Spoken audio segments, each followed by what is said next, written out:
Hello, hello, and welcome to RoamHowl, a podcast with inspiring talk and stories about exceptionally talented people.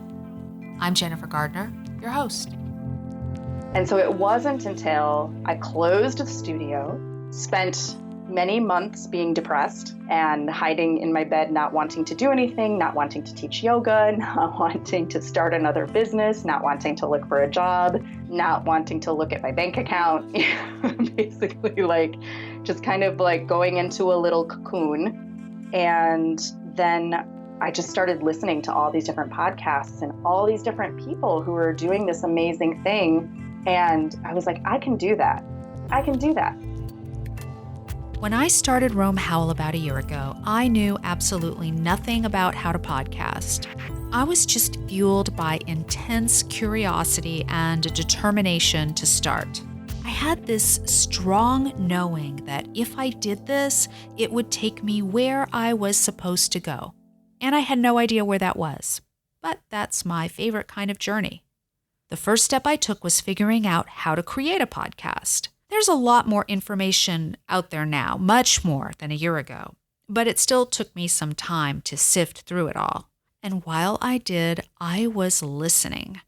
I was listening voraciously to podcasts, and somehow, I have no idea how, I discovered the Creative Impostor podcast.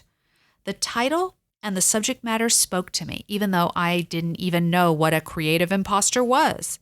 And as I listened and as I learned, I was drawn in by the sometimes cool, sometimes warm, and always insightful wisdom of the female speaker.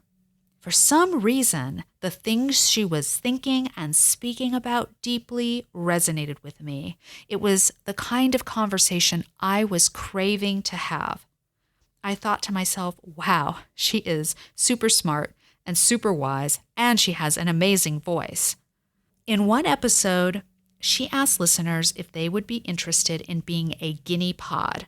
I absolutely loved that description, and I immediately thought, yes, I want to be a guinea pod. So I emailed her, and we talked, and as they say, the rest is herstory. Andrea and I connected, and with her invaluable hand-holding and technical assistance, in January of 2017, I was able to launch RoamHowl. Andrea is my podcasting bestie and producer. She is a multi-passionate perfectionist, curious entrepreneur like me. And in this episode, we are going to pull back the curtain and show you a little behind-the-scenes look at how we work together and what we talk about. We talk about creativity and how Andrea has faced adversity and how she's building this extraordinary career as a podcast mentor, producer, and teacher. The through line with prior episodes is how social media and technology enabled us to form a very deep, real connection and a meaningful collaboration. I am so thankful to Andrea Klunder for all she's helped me achieve. Podcasting is booming. And it needs voices like Andrea's. It needs her soul, her wisdom, her integrity, her know-how. I really hope you enjoy our conversation. Okay, I am happy to be interviewing Andrea Klunder today of the Creative Impostor podcast. Welcome to the show, Andrea. Thank you so much for having me. Oh, it's my pleasure. I am a huge fan of yours. I was a listener, subscriber, downloader of your podcast, The Creative Impostor, for quite some time before I listened to one episode one day and I heard you say, are there any guinea pods out there? Which was the perfect pitch to me because I'm such an animal crazy person. And I thought, guinea pod, I will be a guinea pod. And you have helped me set up and launch RoamHowl, the podcast. And I am eternally grateful to you for that.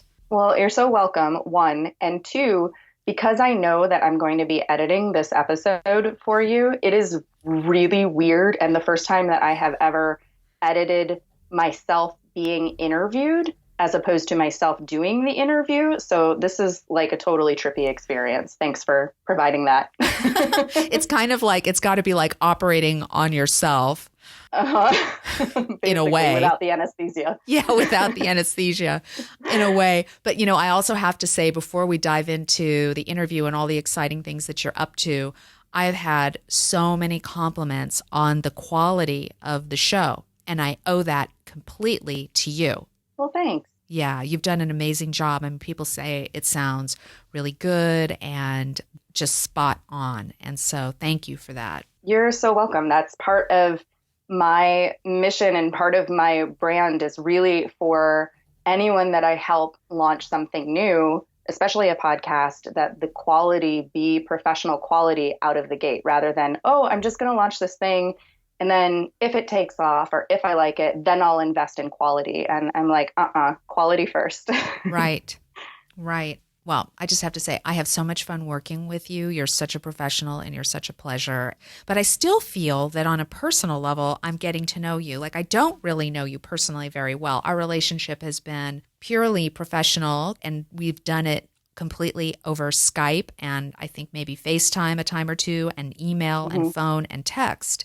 But it just shows you the power of technology, because I do kind of consider you a friend after what we gave birth to this podcast together, to RoamHowl, and we continue to collaborate. And it's so exciting. So you're, to me, a really inspiring person, because I know that you have been focusing on developing your brand and finding your niche as an entrepreneur, and that it must be challenging for you because you have so many different interests. Like, for example, I know you're into yoga, and I know you travel, and I know you teach. Why don't you tell the listeners a little bit about your background and all your different interests? And this calls for a broad narrative, so take it away. Okay, broad narrative. Where to begin? So right now, what I'm focused on doing is creating a really clear, focused brand around the Creative Impostor podcast, which is something that I started at the end of 2015. So it's been a little over a year, maybe almost a year and a half since I launched that podcast, and basically launched the aspect of my career, which is media producer. And as I'm growing and developing that brand, it became clear to me that I wanted to also help other people who are interested in launching their own podcasts to do that, because there's so many people who say, oh, I have this great idea, or I'd really love to do that. But then they get tripped up on something like technology or editing, or I don't know how to figure out how iTunes works. This is so bizarre. So I wanted to create a service to help people, because they were constantly asking me, well, how do I start a podcast? And as I said, I really wanted people to have a quality professional sounding show from the beginning. And so that has been the impetus for creating a new program that I'm launching called Podcast Envy. And originally I came up with that title because I thought that it would be kind of clever. Like, someone said to me once in a Facebook group that I'm in, that they were really jealous of my podcast and they totally had podcast envy. And I was like, oh my God, yes, that's it. And so that was originally it, of, oh, I'm jealous of your podcast. But now I've realized that actually that name is that I want you to have your podcast. I don't want you to be jealous of my podcast. I want you to have your podcast, and I want your podcast to be the envy of everyone else. I love that. Yeah, that was sort of how that evolved. I'm like, I feel better about that. Yeah, I love how you flipped that around. Because exactly what you did was you flipped it around to spin it so that I'm going to help you have your own podcast, so that you don't have to be envious of me, but that you have one that perhaps other people can envy. But you're helping other people in the process. Exactly. Teaching is something that comes naturally to me. It's something that I've done in a lot of different capacities. But this is a great way for me to create content and have that creative outlet of my podcast, but then also be able to teach and share and spread that to other people who have great ideas that need to be heard. Before podcasting, I was so focused on teaching yoga and meditation, which is something that I still do. I got into teaching yoga and meditation because it was something that I desperately needed in my life to be sane, really. Mm-hmm. I am somebody who, like, my mind is constantly spinning with ideas, and things that I want to do and new projects and learning how to do new things. And not only learning how to do them, but then implementing them and trying to figure out how I can do them better or the best way I possibly can, or how can I make this a higher quality. And when I was in school, like high school, college, etc., I would make myself crazy trying to be perfect at everything. Uh-huh. It wasn't enough to excel in one area and then let the rest be okay. It was like everything I did had to be top notch. And not only that, but I had to do everything. This is why we get along so well, because we're so similar. I'm a little bit like that too. And I'll have a day where I'm at work, and my associate, who's also my friend, she'll hear me complaining. I'm so frustrated because this didn't work out and blah, blah, blah. And she'll say, sometimes she'll say to me, Yasmin will say, you can't be perfect, and you don't have to be perfect at everything, Jennifer. I'm like, oh, okay, well, I'm not trying to be perfect. Like, I don't even see it. Right. But I know that that's how I am because, I've said it before on this show. If I'm going to do something, I'm going to do it 1,000%, or I'm just not going to do it. Mm-hmm. That's totally true. It's like in your mind, you're not thinking, I have to be perfect. You're thinking, I know I can do better. Mm-hmm. And so it's that striving for excellence. And I don't even think I normally am trying to compare myself to someone else. It's not that I'm trying to do better than this other person.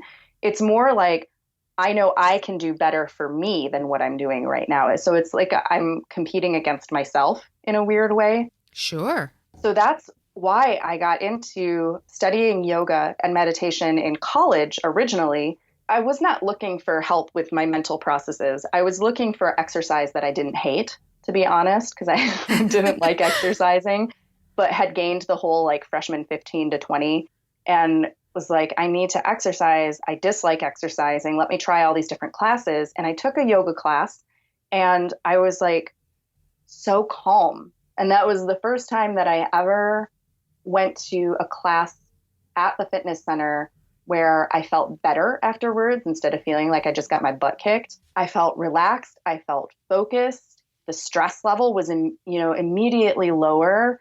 And I found myself craving, I think the first time I noticed that my food cravings changed, I left yoga class one day craving carrots. I was like, I really want to eat carrots. And I had never craved something like carrots before in my life. So I was like, there's something to this yoga thing. Yeah, it helped you improve your nutrition as like a byproduct. Yeah. And so I always used to joke that, or I still joke that yoga was my gateway drug to a healthier lifestyle. Because I had never considered nutrition, or like I kind of knew I should exercise, but I didn't really connect with that idea. I hadn't really thought about like meditation, or I didn't know anything about holistic healing or acupuncture or energy work or anything like that. And yoga was the gateway in. And then I just became really curious about all of these different seemingly alternative ways of living your life. And I continued to study yoga and practice yoga on and off, sometimes more off than on, but on and off through college and then moving to Chicago. And at a certain point, I was kind of just like inviting friends over to do yoga with me, or inviting them to come to classes, or talking about how they should try yoga. And my roommate at the time was like, you should just get your teaching certification and just teach yoga. And I was like, ding, there's another idea for me to to pursue. So that's what I did. And that turned into a gateway to leave my, at that time, 9-to-5 office day job and start my own yoga studio. And that was my first foray into entrepreneurship, was starting my own yoga studio in Chicago, which I had for 5 years. And then discovered that was not the business model for me, because it bankrupted me financially. It bankrupted me in terms of health, which is really weird when you're selling a health and wellness business. Yeah. It bankrupted me emotionally, like energy. I had such a great vision and high hopes for that business, and it just drained every last resource out of me. Right. And so that experience was where there was a new shift that needed to happen. And podcasting became that shift. How did you discover the podcast world? That's such a great question because I still meet so many people who have no idea what a podcast is or how on earth you would listen to one or why you would Me even too. listen to one. I have a funny story about that. I was with my, Okay, just real quick, dinner at my mother's house, and my stepfather says, I really want to hear your podcast. Can you help me find it on my iPad? I said, sure, bring it here. So I'm looking for the little podcast button on his iPad. And you know where it was? In a folder that his tech guy had set up for him called Not Useful. So I said, no wonder you can't find it. Yeah. So I said, no wonder you can't find it. So I took it and I dragged it and I put it in his dock. And I said, now it'll be here and it's important because it's in your dock. And this is how you find it. And he was like, oh, wow, I didn't realize. Yeah. And so many people, like, they don't know what that silly little thing is. And how I discovered it was this period of time where I was on the downward spiral of the end of my yoga studio business. I had a friend and colleague who, she is also a yoga teacher, and she had taught at my studio when it first opened. And she sent me a link to this woman's website. Her name's Kimberly Wilson. And Kimberly Wilson is someone who is the epitome of a multi-passionate person, as you like to describe people that you interview, Jennifer. And Kimberly Wilson, she's a yoga teacher. She has a studio in Washington, D.C. area, and she has a fashion line. She's an author. She leads retreats all around the world, like yoga and writing retreats all around the world. She is so creative and so inspiring and entrepreneurial and awesome. And so my friend sent me a link to her website, and she's like, I know you're really struggling right now to figure out what to do with your business. And for some reason, you really remind me of Kimberly Wilson. Here's her website. Wow. And so I click on Kimberly's website, and it turns out Kimberly has this thing called a podcast. So I started listening to her podcast on her website through my computer. And at that point, I still didn't even know that you could get it on iTunes or through your phone. And I signed up to do a conscious business e-course with Kimberly that included a 1-hour phone coaching with her. And I told her all the things that I would like to do and how I was feeling trapped and stuck in my yoga business and I couldn't make enough money and it just wasn't rewarding and I wasn't sure what to do. And she's like, well, have you ever thought of having a podcast? Because the podcast was what had grown her audience to be able to have an international presence beyond the Washington, D.C. market. And so I was like, oh, no, I never thought about having a podcast. And she said, yeah, it's great. You know, you get some equipment, you record these sessions, maybe you interview someone or you talk about something that's important to you. You sign up for this account with this company called Libsyn. And then you, over time, not right away, it's not like, you know, immediate success, but over time, you will build a large following and a large listener base who eventually can become your clients and your customers. And now your business has grown outside of Chicago.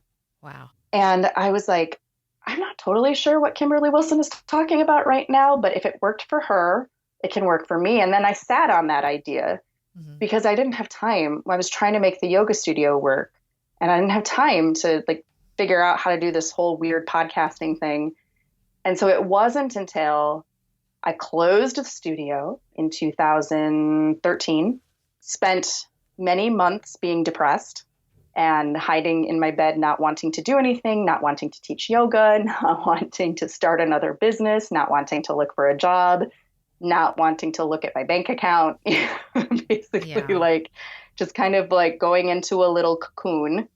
And then I somewhere along that line started listening to a bunch of other podcasts. I had by that time figured out that you could get them on your phone.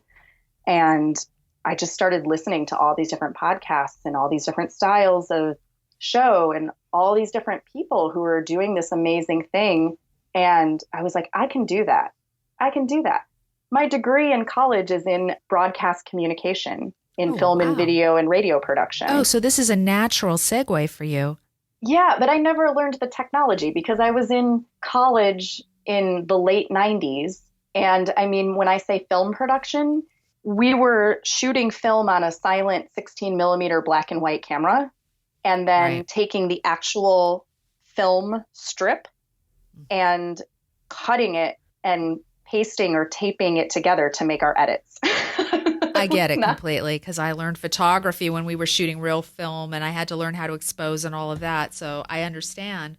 Oh, the part that I didn't say, because I was trying to be brief and that never works for me, is before I studied film and video and radio production in college, before I got into yoga, my background was in performance.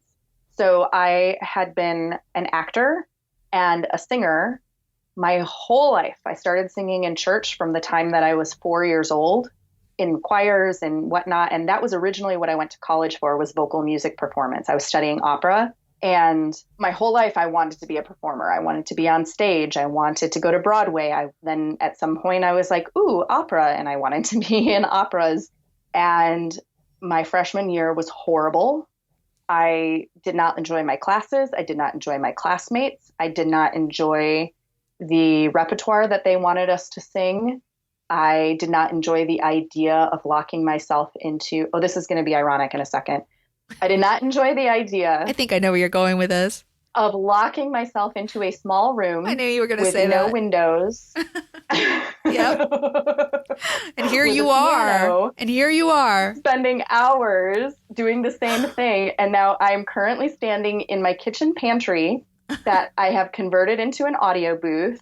Right. I do have a window, but not very much light comes out of it. Standing here in this small room for hours doing the same thing over and over again. So I just put that together. That's really funny. That's really funny. I have a similar story. When I was a young lawyer, they threw me in the library that had just stacks of books, because this was in the days before online research. And there were stacks of books from the floor to the ceiling in this tiny little room, and no fresh air and no window. And they basically expected me to stay in there and write and research for like at least 10 hours a day. And now here I am in my office, which is an interior office with beautiful lighting and furniture, I might say. But I'm also locked in this room with no window, talking to you, creating a podcast. But it's a different experience. Continue. Yeah, totally different experience. So I have this whole life studying how to be a performer, how to be on stage, how to use my voice, breathing techniques, ways to connect with other people through emotions and through studying text or studying lyrics or studying sound, really. And then when I decided I couldn't study that anymore, I couldn't study music because studying it in the college academic setting was draining everything that I loved about it out. I switched to this broadcast communication degree program. I had no experience in film or television or radio. And I really honestly picked it because my roommate at the time, who I was friends with, was in that major. And it meant that we could take classes together. And it was not particularly credit intensive, so I could still finish it in 4 years, even though I was changing my major a year in. So it was sort of like this weird thing that I never intended to study, but then I really enjoyed it. I really enjoyed learning the technical behind the scenes type of thing for how to no longer be the performer in front of the camera, but now be the person behind the camera, creating the content, writing the script, figuring out what it should look like and what it should sound like. And after I finished that degree, I moved to Chicago and could not find work in that field at all, and started working in nonprofit arts administration, again, interestingly enough, for the Lyric Opera of Chicago. Wow. So now I ended up doing behind the scenes production administration work at the opera, where if you had asked me, like 5 years prior to that, I would have wanted to be on stage. And now here I was backstage. So wow. These things have a way of like moving in waves and circles and like interconnecting in ways that you can't really predict. I did that job for 8 years. The podcasting thing was really a combination of performance and voice training, mindfulness, listening skills, things from yoga, wanting to learn about other people and connect with other people and explore ideas around mindfulness and creativity, and my technical broadcasting production experience. It was like all of those things all rolled into one really cool little package. And that's the long route of how I got here. Wow, I'll say, and it is a really cool package. And that's one of the things that drew me to your podcast before I even knew you, was it was this amazing synthesis. And for that reason, it really spoke to me and to where I am trying to go in my own personal and professional development, which is to be a synthesis of the sum of my parts. Yeah, that totally makes sense. And it's like in the moment, I didn't even see how that was happening. In the moment, it feels like, oh, I keep changing my mind about what I want to do. Why can't I just stick with something? And then when I really take a step back and look at it, then suddenly it's like, oh, wait, I see how this connects to this, and how that little side venture wasn't a waste of time, because from that, I learned this and this and this. And so these seemingly random shifts in course and experiences over time, when you look back, suddenly become useful as to how it propelled you to the next thing. And that's a really constructive way and a healthy way to look at what could be characterized as a failure. Yes. Right? I mean, you sort of reframed it and spun it in a really positive way, which is how I think we need to look at failures. You know, I had a failure of my own with my internet startup in 2006, 7, and 8. I'm still figuring out how, I mean, I can tell you one takeaway that I got from that, which is work is work. Work is work. And this sort of helped me when I went back to work as an attorney, because I'd taken about a year off from lawyering and sent all my clients and referrals to friends of mine. I had gone into this technology, mobile communications, mobile entertainment world, which I found so stimulating and inspiring, because I felt like I wasn't being creative as a lawyer. But I learned, you know what? That's not true. You're super creative as a lawyer, and doing this creative business was a lot of hard work. And there's really not much of a difference between the two. Oh, yeah, totally. It's like you were just saying, the creativity in the field of being a lawyer, in the practice of being a lawyer, and like recognizing the creativity there, and then taking something that's very creative and turning it into a business. That is something that I have been trying to figure out my entire life. You know, I had that with music, where music was deeply creative and I was so passionate about it and I loved doing it when it was an extracurricular thing. But the second it became professional, the second that I failed a choir midterm my freshman year because it was winter in West Michigan and I lost my voice. I got laryngitis. Oh my goodness. And a midterm for choir is to sing something. And obviously I could not sing something because I had laryngitis. I had lost my voice. And the choir teacher said to me, then you fail the midterm. And it was like, but that's not fair. I can't, like, I can sing this in my sleep, but not with laryngitis. And she said to me, if you are going to be a professional musician and your instrument is your voice and you get paid to use that instrument, you have to know how to take care of that instrument. Otherwise, you won't get paid. Mm. And I was like so furious, but I hadn't learned proper vocal self-care. Like a little bit, like don't drink dairy before you perform, but I didn't know extensive self-care for my voice. And so at that time, it just felt unfair. And in some ways, she was right. And in other ways, I'm not sure that was the most productive way for me to learn that, to learn that lesson. Yeah. And so it's like finding the balance between loving what you do, loving your work, and being paid to do something that you love doing, but not to the point where you're so stressed out about making your livelihood by doing that thing that the thing that you love no longer becomes enjoyable. Like finding that balance is really where I am right now in terms of figuring that out and making sure that I don't become so stressed out about making a living from podcasting that I'm suddenly like, oh, I don't want to record another podcast. Right. I think it was you that told me this is about joy. This is about doing something that's fun, that you love doing. Don't be stressed. Mm-hmm. Mm-hmm. Because the second you start stressing out about it, it just like sucks all that joy out. And then it's like, well, why are you doing it then? Exactly. And I totally get where you're at in your life, but I think you're doing an amazing job. And I really want everybody who's listening to listen to the Creative Impostor, because Andrea's voice is so soothing. It relaxes me so much just to hear you talk. Seriously. Thank you. And so are you also going to be producing audiobooks? Yeah, that is something totally new that I never thought of in a million years, but I went to Podcast Movement, which is the big podcasting conference that happens every year. And Joel Sharpton did a short talk, like a 15-minute talk about podcasters narrating audiobooks as like a side hustle to make money to help support you in your podcasting life, because it is not impossible to make a living and a career out of podcasting, but it is challenging to figure out how to make that work. It just comes back to the concept that I think we were discussing recently about how it's all about content and repurposing and repositioning the content on different platforms. It's all about content. You know, there's so much content out there. We're like in content overload, but there's so much bad content out there,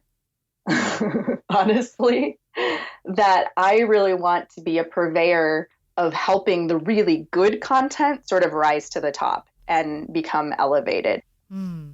Sure.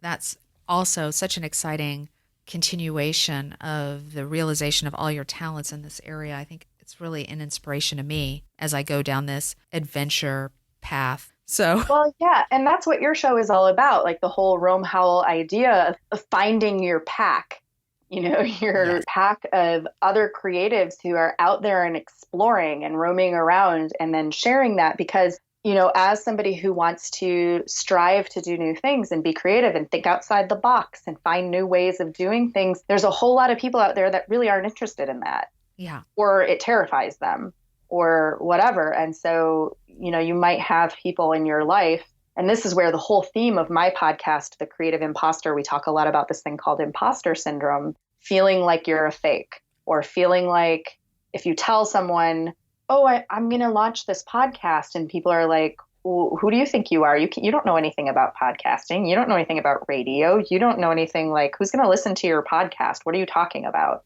Sometimes that messaging, that voice pops up in your own head. Sometimes? Like your own brain. Sometimes? I have to tell my ego and my creative imposter every day to please take a seat. Yeah. And for all of us, like, I think we all have it to different degrees. Our imposter voice in our head says things differently depending on how to get your pain points, you know, like right. The thing that's going to hurt the most, that's what your imposter voice will typically point out. Oh, yeah. But sometimes you also have people in your real life who, not because they don't love you or not because they don't want you to be successful or happy, but because they're just not in that mindset that you are. So finding the people who are, and who are like, yeah, great idea. And you know what else you can do? And you know who else can help you?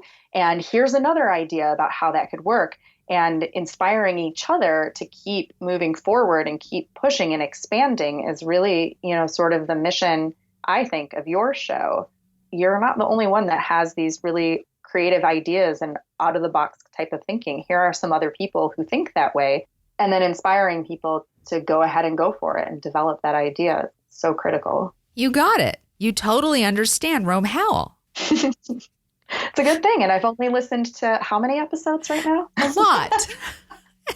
And more coming. So at least my message is clear even to you. I think I did a talk. I did like a virtual summit many months ago where I said something like how meditation and podcasting saved my life, something of that nature. Not to make it sound super dramatic, but not only producing a podcast and hosting a podcast, but listening to podcasts.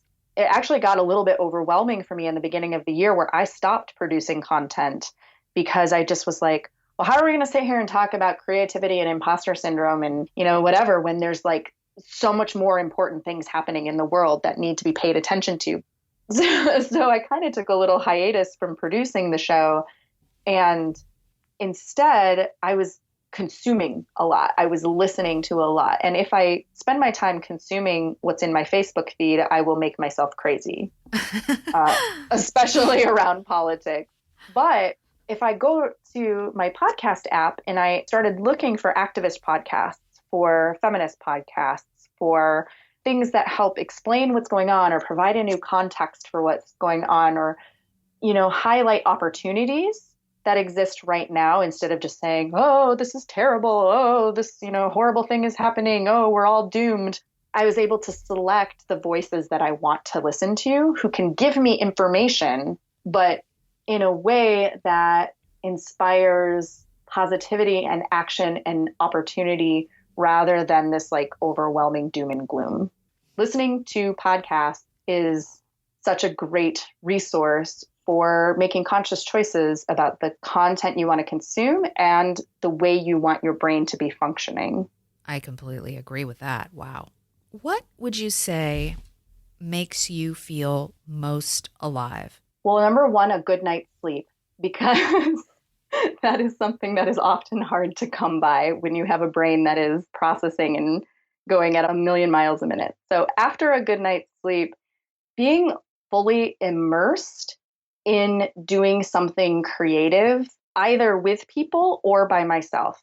And I like to have that balance between alone creativity and then social creativity. I've had experiences where I've been on retreat in Costa Rica where I didn't have internet, or I had to like go to this one internet place where sometimes you could get internet and sometimes you couldn't. Yeah. I didn't have internet to distract me. I didn't have work to distract me. I was there for a chunk of time and I could totally focus on what I was doing creatively, and yoga and meditation and eating really delicious, healthy food. And that's when all the best creative ideas would come. What would you say are the biggest influences on where you are today? Oh man, everyone who's ever taught me something, I have this magnetic thing where I attract the best teachers in whatever it is that I want to learn. Lucky you. I don't know how it happens. My primary meditation teacher, her name's Elisa Commerce. She's based in Chicagoland. She's been a huge influence on me. There have been yoga teachers, my voice teachers that I had, my voice teacher in college, my voice teacher in high school, because they are all people who excel in what they do and also see that potential in me and believe in me and are able to help elevate me to the next level. And then also my parents, who always from a very young age were supportive of everything that I wanted to try to do. Wow, what a gift. They never pushed me. Like, they weren't those parents that were like, you must sign up for piano lessons. But when I was in high school and I was like, oh, I really want to take piano lessons, they were like, okay.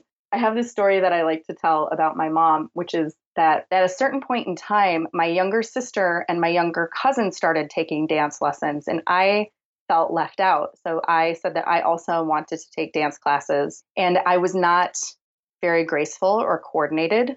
And so I was not good at dancing. I was good at singing. I was good at acting. I was good at school. Like, my grades were awesome. All these things I was good at, but I was not good at dancing. And I kept taking classes for a few years. And then eventually I was taking too many classes, and I wanted to play tennis in high school, and I wanted to do musical theater and all this stuff. And so I had to stop taking dance classes. And there was one point in time where my mom said to me, I never understood why you insisted on taking dance classes, because you just really weren't very good. Oh. But she never said that to me until after. So in the moment when I really wanted to take dance classes, she supported me, even though she knew I wasn't very good at it. She paid for them. She drove me to dance class every week. And that's what I love about mom. What accomplishments are you the most proud of? This is a hard one for me, because it's so much easier for me to fixate on the things that I still want to accomplish, or to fixate on the things that don't feel very accomplished. That horrible F word we were talking about earlier, the failures. Right. But I do feel really accomplished in having created my podcast and hearing people say to me, people who I don't even know are listening to my show, like I have, friends or acquaintances who I don't even know they're listening to my show, and then I'll see them somewhere and they're like, "Oh, hey, I've been listening to your podcast. I really love this," or "It's really inspiring this." And I'm like, "Whoa, I didn't even know that person was listening to my show or even knew that I had a podcast." And so that makes me feel accomplished when I can see other people having a really positive experience with something I've created. It's really gratifying. Someone texted me this morning and said, "I just found your podcast and I didn't know you were doing this. And I was so inspired by what you're saying. I was moved to tears. I'm so thankful. Thank you so much. How can I support you?" And I was like, wow, it feels good. Yep. It feels good for me to do something creative that touches people in a positive way. Yes. Would you say that you've had to give up anything or make any sacrifices in order to get to where you are right now? Yes. So I'm 38 years old. And when I make the mistake of looking around at other people who I know or other people in my world who are the same age as me, sometimes I think, oh my goodness, that person has their finances all figured out and they have a nice home and they have a car and they get to go on vacation and blah, blah. And here I am, and I'm like still struggling to figure out how to get myself paid. Why am I not more successful than I am right now? But then I have to like step back and look at, well, how am I defining successful? But I think that by choosing the career path that I've chosen and by choosing to be more entrepreneurial and by choosing to not stay within that full-time corporate job structure. I was never in corporate. I was in nonprofit, but similar. By choosing to leave that world of having steady full-time jobs and being an employee and choosing to step into entrepreneurship and self-employment and being in charge of what it is that I'm doing for work, I've definitely had to give up that, whether it's a real thing or whether it's a myth, but that security of a paycheck in my career. And I've also had to shift away from people in relationships that don't support that and into relationships with people who do support that. So, when I first decided I was going to leave my job and start a business, I was dating someone at that time, had been dating him for a long time. And he was like, "Why would you do that? Why would you leave your job? Your job is fine. Oh, wow. Why would you leave it? Why would you start a business? This is so stressful." Like he started getting all stressed out. And as soon as he had that reaction, I was like, this isn't going to work. This is going to fall apart. So definitely. I don't wish that I was dating that other person now. Like I'm definitely with the right person in the right time, in the right place. But you do have to, I think, sometimes be willing to let go of the relationships that aren't going to support you as you move forward. Wow. I don't even want to think about that one. That's so heavy. It's not always. And you've been an entrepreneur for a long time in your law practice, so I don't think you have anything to worry about. Yeah, and I've left my share of relationships too along the way. Oh my goodness. I'm not thinking about that one too much, but I thank you for your really deep response. I'm sure there's a lot of people out there listening who'll go, wow, yeah. But I'm not even going to let that one resonate with me. What does success mean to you? What it means to me today? Well, first of all, I think it's a tricky word. I wish that it was a word that we could just get rid of completely from our language. I was interviewing a woman for my podcast, Beth Santos. She's also very entrepreneurial, and she's created this whole company for women who travel, which is called Wonderful. And she coined a term. I think she coined it. I've never heard it before, but she was like, let's talk about successes and not so successes. But it's like anytime you say success, it's like you are automatically at the same time implying the opposite of it. So it's like, if there is such a thing as success, then that means there is also such a thing as not so success. And it puts some pressure, right? It puts pressure and it puts a competitiveness to whatever it is that you're trying to do. But for me right now, what I'm striving for is being able to spend more time being in that space of creativity in terms of being able to immerse myself in creative projects and really being able to put my time and my focus and my energy there and make choices, having the freedom to be able to make choices about how I'm allocating my time, my energy, and my resources. Well, we are on the same page when it comes to that. But we talk about that all the time. So here's my final question for you. What excites you the most about the future? What excites me the most about the future is the endless possibilities of what can be, what can be created. So we've talked about the Creative Impostor podcast and how I'm really feel accomplished with that. I enjoy producing it. I've recently gotten into this mode of being able to teach podcasting, which is the relationship in which you and I started, and creating this program called Podcast Envy that we talked about, where people can learn how to take their message and take their vision and elevate it using the platform of podcasting. And I'm really excited about this program that I am launching this summer, working with special needs high schoolers in Chicago to create their own student-produced podcast. The students primarily have autism or Down syndrome or some kind of severe learning disabilities that puts them on an extended, like a modified curriculum from the regular high school curriculum. I can't wait to start working with them to create this podcast that will be available on iTunes and be this thing that they have created. I don't know what it'll look like or sound like yet, but I'm really excited for the possibilities of what happens when you empower an urban youth who has this diagnosis that sometimes can pigeonhole them or sometimes limit them, and you hand them a microphone and you empower them to use their voice and give them the tools and resources and support to be able to do it and just see what can happen. That is such an exciting, inspiring project. It's fabulous. I'm sure that it's going to lead to even more opportunities for you. I can't wait. I'm so excited and so terrified of actually pulling it off. You will. You will. How much fun and challenging and just awesome. You are awesome. Yay. Thank you. Thank you, because, you inspire me and help me and teach me. I've learned so much from you and continue to learn. And thank you so much for agreeing to do the podcast for me. Now I'm going to let you go edit it, make it sound really good. Right. Oh, man. Listening to yourself recorded is just such a trip. You listen back and you say, oh, my goodness, why did I say that? Yeah, I know. But that's the magic of editing, right? That's exactly right. I know you can fix it, whatever it is. I have complete confidence. Thank you. And I want to say thank you to you, too, because you really took a risk of being my guinea pod and saying, yes, I trust you, person I've never met and have listened to in my earbuds. I trust you to help me create this thing that is important to me. And, that's like a huge confidence booster for me, too. It's one thing to know that you know how to help someone, and then another thing for someone else to say, yes, I trust you. I want you to help me. And to actually make that happen, that is a huge confidence boost, and that just helps propel me to be ready to accept new challenges. Yay! What can I say?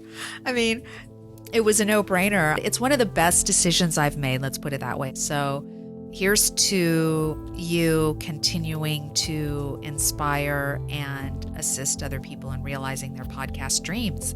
Cheers. Cheers. I think Andrea is the coolest. You can reach Andrea Klunder on the web at The Creative Impostor. She also has a Facebook group by the same name, and in the show notes you will find all the links to all her social media contacts. I hope you enjoyed listening. If you liked the episode, I would really appreciate it if you would rate and review it on iTunes. Also, please don't hesitate to send me an email telling me what kinds of questions you would like me to ask, or if you have any ideas for future guests, or if you have any questions you would like to ask me. I am here, I am accessible, and I love to hear from you. Thank you so much. That's it for this episode of RoamHowl. RoamHowl is produced in Los Angeles, California, with production support and editing services by Andrea Klunder and Edwin Ruiz at the Creative Impostor Studios in Chicago. I'm Jennifer Gardner. Feel free to leave me your comments and suggestions for stories you would like to hear, people you would like me to talk to, questions you would like me to ask. You will find me at RoamHowl on Facebook and at Jen B. Gardner on Twitter and at RoamHowl.com, where you can email me and sign up to hear the podcast every week. I really look forward to receiving your questions and your feedback and your requests. I'm grateful, and it's a lot of fun to be able to talk to you this way. So thanks again for listening, and take care.